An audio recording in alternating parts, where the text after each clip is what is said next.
ক্রিকেটের সব খবরাখবর সবার আগে পেতে এখনই সাবস্ক্রাইব করুন এবং বেল বাটনে প্রেস করুন।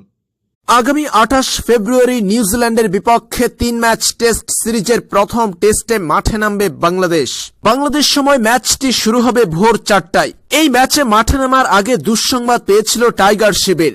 ইনজুরির কারণে দল থেকে ছিটকে গেছেন উইকেট রক্ষক ব্যাটসম্যান মুশফিকুর রহিম। পাঁজরের ব্যথার সাথে কবজির ব্যথায় ভুগছেন মুশফিক, যার ফলে একমাত্র প্রস্তুতি ম্যাচে অংশ নিতে পারেননি তিনি। সাথে খেলবেন না প্রথম টেস্টও। তবে এত সব দুঃসংবাদের মাঝেও এবার বড় সুখবর পেল বাংলাদেশ। ইনজুরির কারণে প্রথম টেস্টের স্কোয়াড থেকে মুশফিকুর রহিম ছিটকে গেলেও দলে ফিরেছেন টাইগার সেরা তারকা।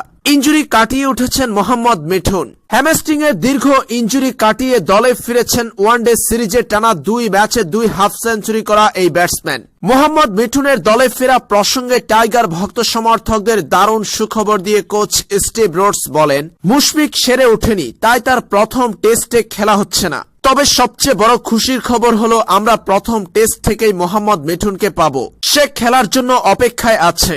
মিঠুন ইনজুরি থেকে সেরে উঠেছে। টেস্ট সিরিজের আগে নেটে বেশ ভালো অনুশীলন করেছে।